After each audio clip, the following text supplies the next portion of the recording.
We have followed this group through what has to be one of the most punishing rescue missions you could imagine.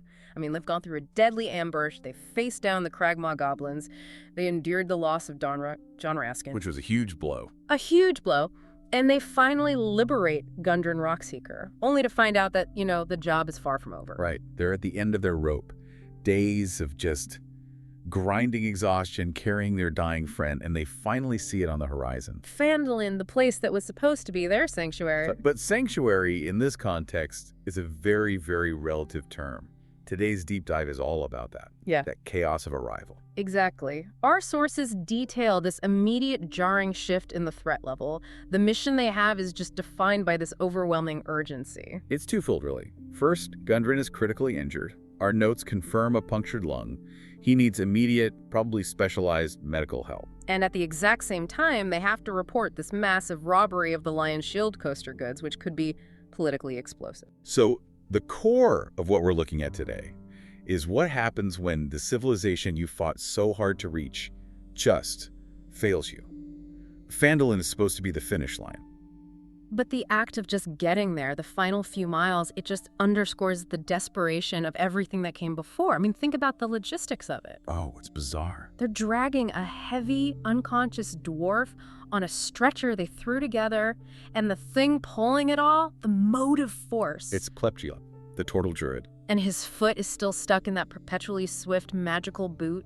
So he's got this weird, jerky, quick gait. It must have been an absolutely surreal sight. This quick, rhythmic propulsion, dragging a dying man through the dust. It's this tragic comic friction point, isn't it? It just highlights the fatigue, the fact that even after beating the goblins, they're still fundamentally just hampered. They're hampered by these unresolved problems.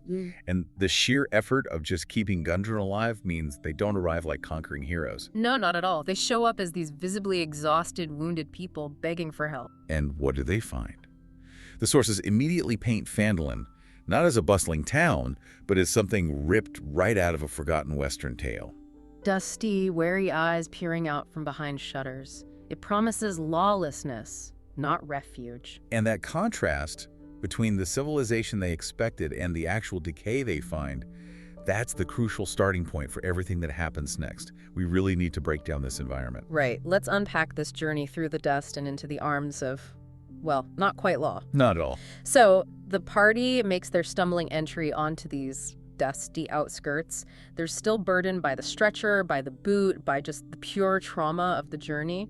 And the first figure of authority they see is Sildar Hallwinter. A representative of the Lord's Alliance of Neverwinter. On paper, he is the answer to their prayers. He is the guy you hand your problems to. Exactly. The man they can just offload all their logistical and legal burdens onto. And they do. They immediately just pour out the whole chaotic story. The ambush, the battle, the fact that Gundren has a punctured lung. Sildar gets it. He understands the medical emergency is grave. But we have to look at why Sildar is even here in the first place, because that detail tells you everything about Phandalin's compromised status. And that is the core structural problem of the town, isn't it? Sildar is there because the local government has completely collapsed. He's specifically there to replace the missing sheriff, Clint.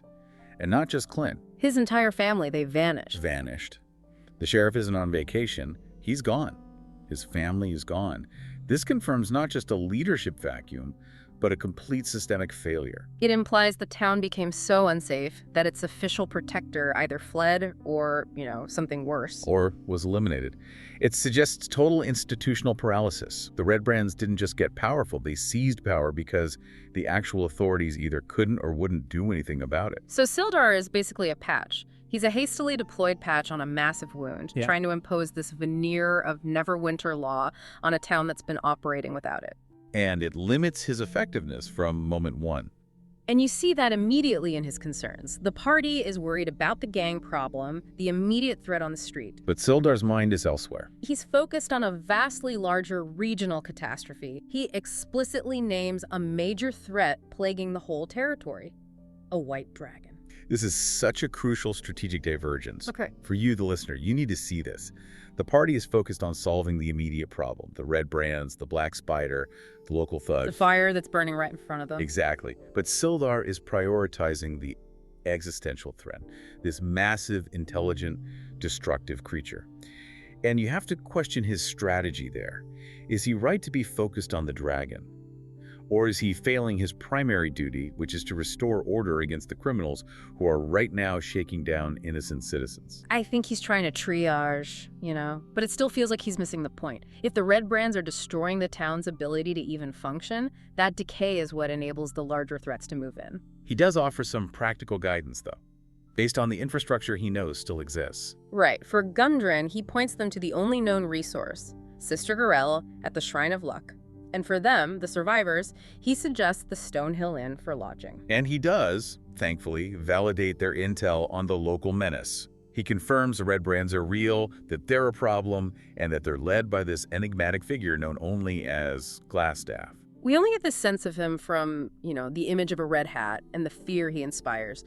But Sildar clearly identifies him as the head of the local snake. And he gives him a location. The Sleeping Giant Tap House. That's the gang's confirmed hangout. What really struck me here, though, was Valindra. Even under all this stress, she's thinking tactically. She immediately asks Sildar a very specific question. About Trizendar Manor, the ruined mansion that overlooks the town. Yes. Why that? It's a veteran move. She's not looking for a place to stay. She's looking for the enemy's command and control center. A defensible position. Right. And Sildar confirms it's abandoned. So that tells her two things. First, it's available. And second, if a gang as organized as the Redbrands is operating here, they need a hidden, defensible base. An abandoned ruin is the perfect candidate. She's scouting their next objective before they've even found a bed for the night. But Sildar's authority is immediately shown to be, profoundly limited. And this is where that tragicomedy of their journey meets the mystery of the mission. They present him with two massive unresolved issues, and he can't help with either one of them. First, there's the sheer physical problem of Klepchulep's constantly propelling magical boot. And the representative of the Lord's Alliance, this man concerned with regional peace treaties and dragon threats, is completely stumped by an annoying piece of enchanted footwear. It's so significant, though. It shows that the party's problems aren't just geopolitical, they are deeply personal and immediate. If Sildar can't solve a magical boot, what chance does he have against a hidden drow wizard? Or a dragon. And the second failure is even more important. Politically, he is completely unaware of the contents of that Cragmaw letter they recovered. The notes pointing to the Black Spider's involvement? The key piece of evidence linking the local crime Gundren's kidnapping to a broader regional conspiracy is meaningless to him. Sildar's knowledge only extends to the known, visible threats. So the Black Spider mystery remains entirely in the hands of this exhausted party. Exactly. The takeaway from Sildar is that they've arrived in a dangerous administrative vacuum. They've confirmed the Redbrands exist, they've got a name for the leader, they've learned about a terrifying external threat, and they've realized the official authority is both politically limited and completely in the dark about the real enemy. So with Gundren's life on the line, overriding everything else, they wisely decide to split up. It's a necessary tactical decision. They need immediate medical care, they need a safe place to sleep, and they need to formally report the crime they risked their lives over. 3 separate threads that have to be pulled all at once. So the party splits into 3 functional units, which shows a really excellent grasp of resource management under this kind of duress. It does. Very smart. First, we follow Ohio Jim and Turin. Their job is to secure shelter at the Stonehill Inn. Second, Imogen and Plepchulep take the stretcher with Gundren toward the Shrine of Luck. The most urgent task. And third, Valindra and Lyra head to the Lion Shield coaster to make that formal report about the robbery. Let's start at the heart of the community, the Stonehill Inn. Which is more than just a place for rest. It's the social nexus, it's the unofficial parliament of Phandalin. And they meet Bart, the stout, half-orc innkeeper. Bart is not just a tavern owner. You can tell from his scars that he's a veteran, that he has physically clashed with the Redbrands. He is the quiet embodiment of that local weary resistance. He's managing his business while living directly under the shadow of the gang's terror. And his reaction to Ohio Jim and Turin is genuinely heartwarming and, strategically important. He recognizes them as friends of Gundren Rockseeker. Which tells you Gundren is a respected, established figure here. Exactly. So Bart offers them a free room and the promise of spaghetti. This small, risky act of generosity places Bart firmly in the anti-Redbrand camp. It identifies the inn as a temporary, if subtle, stronghold against them. And he confirms the economic reality of the town, validating their fears. The Redbrands regularly shake down the townsfolk. It's a protection racket that's crippling daily life. We also get that strange, grounding detail, Bart's companion Russell, an asthmatic cat. It's that moment of bizarre domesticity that reminds you that even hardened veterans in a lawless town crave comfort and routine. But the true intelligence network of Phandalin, the real source of actionable data, is not Sildar Hallwinter. Oh, not even close. It's Molly, the young teenager working to support her grandmother. Yeah. She is the power of gossip personified. We have to slow down here and analyze Molly's role. She provides more relevant, immediate, and actionable intelligence than the official representative of the Lord's Alliance. She is a deluge of nervous chatter, but every single piece of information is gold. She immediately recognizes Don John's hat, which Ohio Jim is wearing. That connects them to a known loss, tying them into the emotional landscape of the town. And it marks them, right, as either potential targets or allies, depending on who's watching. And then she gives a crucial update on Sister Gareli, the person Imogen and Plupchilep are running to right now. She mentions the cleric's recent ill health. That detail immediately raises the stakes for the healing mission. They're not going to a robust, powerful cleric. They're going to someone who is already compromised. If Molly hadn't said that, the scene at the shrine would have been pure shock.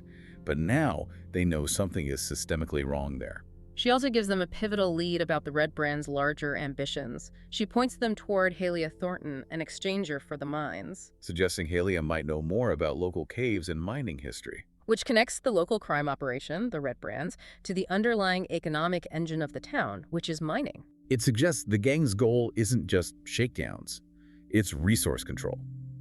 Halia is now positioned as a potential gatekeeper to the town's hidden economic structure. It is an overwhelming download of data. The sources note that the sheer volume and speed of Molly's chatter is so intense that Ohio and Turin literally retreat to their room just to process it all. The information overload is a threat in itself. Meanwhile, Valindra and Lara are on the institutional front at the Lion Shield coaster, and the proprietor there confirms the Redbrand's economic grip. Her stock is limited. So the gang's chokehold isn't just theoretical. It's throttling the local economy, restricting supplies the town needs to survive. And this is where we get the definitive statement on the town master's failure. The proprietor says Harbin Wester, the town master, is doing nothing. Which is vital. It's either official complicity, deep cowardice, or profound paralysis. The Redbrands are the de facto authority because the official one is either too afraid or actively profiting from it. The town is truly without leadership. But before they leave, they do secure a practical necessity. They seek out the herbalist Vanya for healing supplies. A small action, but crucial for longevity in a lawless territory. The stage is set. But the most unsettling mission is about to conclude at the shrine. Right. As Ohio and Turin are trying to decipher Molly's intel dump, Imogen and Plupchilep are facing the real spiritual and physical crisis. They get to the Shrine of Luck, hoping for simple, divine intervention for Gundren. But the scene they find is immediately discordant with the name Shrine of Luck. This is where the shock value really needs to be analyzed. This place of supposed divine comfort is just profoundly unsettling. They find Sister Garel, who they know is already ill, leaning over a lifeless body. But this isn't a peaceful vigil. There's a sickly green glow coming from the altar, the place where pure divine energy should reside. That green glow is critical. In this context, sickly green rarely means good luck. It suggests necrotic energy, corruption, or unstable magic that borders on the forbidden. And the corpse itself momentarily floats before it just violently crashes back down, leaving Garella clutching her head. What does that suggest about Garella? I mean, is she trying to raise this person? Is she attempting some unorthodox healing? The goddess she serves, Timora, is about good fortune and hope. This floating, green-tinged corpse suggests severe dissonance. Is her sickness a result of experimenting with questionable power, or is the corruption endemic to the shrine itself?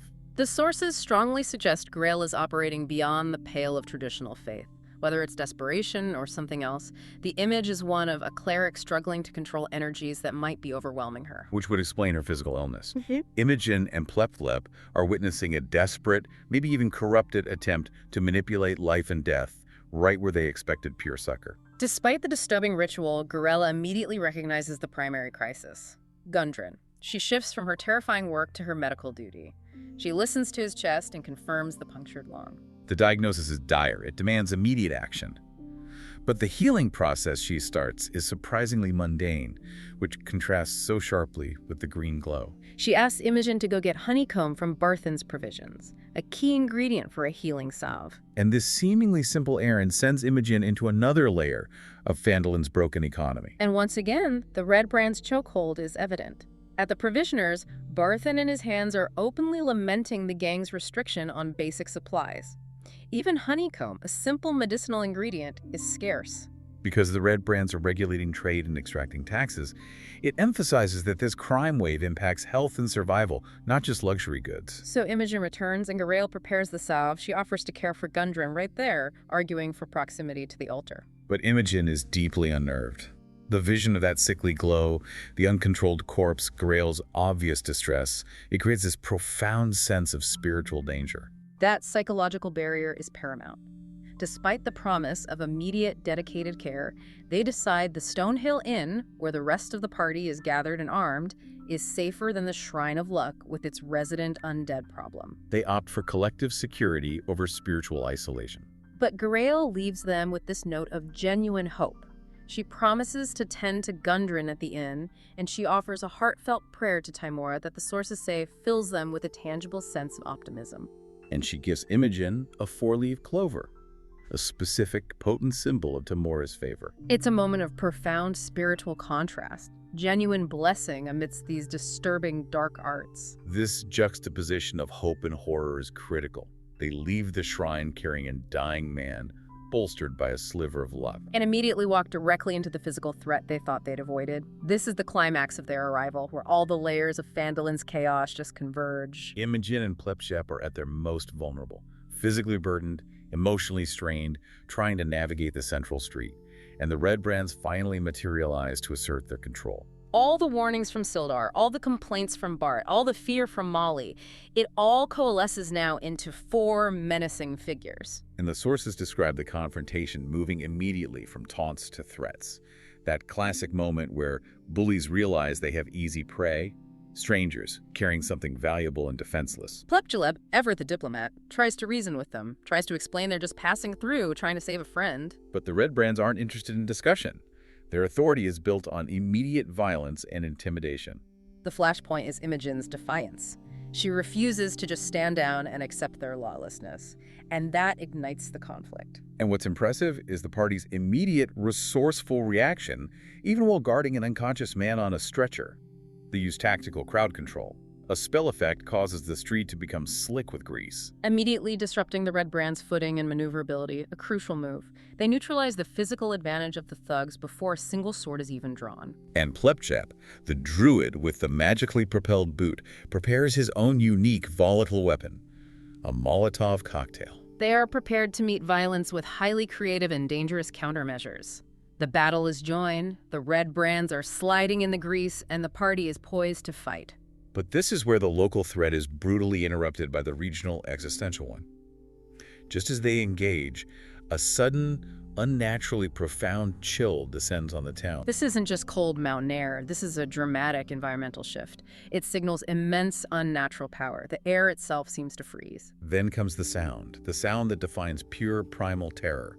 The heavy, leathery flapping of gigantic wings fills the air. And a young white dragon, Cryovane, descends from the sky, treating Phandalin's main street as its personal hunting ground. This is the validation of Sildar's deepest fear, delivered with horrifying destructive immediacy. The sources depict this attack as ruthlessly cinematic. The dragon's presence instantly reveals the Redbrands for what they are. Low-level local nuisances. Who stand no chance against true, scaled terror. Cryovane doesn't use claws or teeth first. It unleashes its icy breath weapon. The effect is instantaneous and gruesome. One of the Redbrands is frozen solid, in place.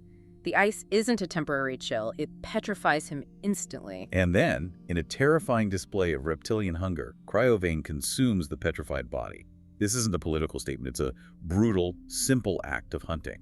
The dragon finishes its assessment of the local population by snatching 2 more Redbrands in its claws and soaring off toward the mountains. 3 thugs eliminated in seconds, not by a protracted fight, but by an indifferent predator looking for lunch. The effect on the final remaining Redbrand is one of absolute psychological shattering. He just flees. in total terror toward the supposed safety of the tap house. His local hub is now meaningless against this aerial catastrophe. Cryovane has, accidentally and violently, solved the party's immediate street problem. The cliffhanger is profound. The street is slick with grease from the spell, now layered with ice from the dragon's breath. The absence of the thugs is this gaping, terrifying hole in the narrative. And Imogen and Plepslep, still carrying the unconscious Gundren, are left completely stunned. The chaotic force that just saved them from the local bullies is arguably 1,000 times more dangerous. They survive the confrontation, but they are now standing in the middle of a dragon's dining room. What an arrival. Yeah, I mean, they came to Phandalin hoping for a reprieve, and instead they're caught between local gang control, spiritual corruption, and the sheer unadulterated power of a territorial dragon.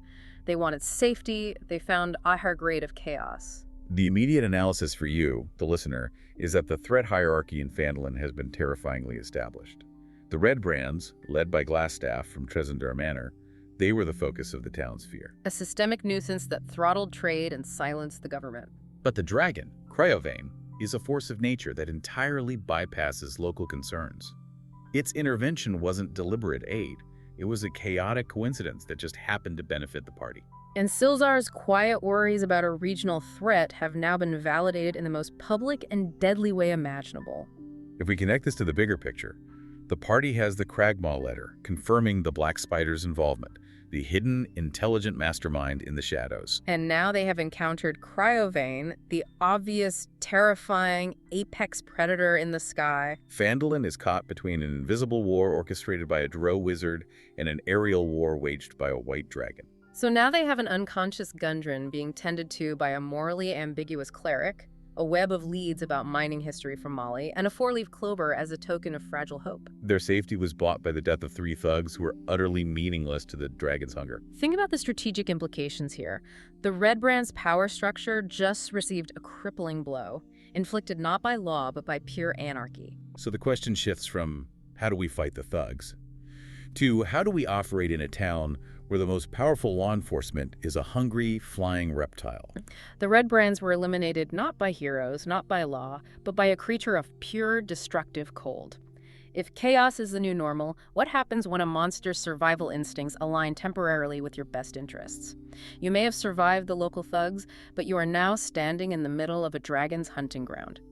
Your brief reprieve came at the cost of 3 frozen lives, and now everyone in Phandalin knows that a dragon hunts on their mean street. How long before that dragon decides the next meal is a curious adventurer?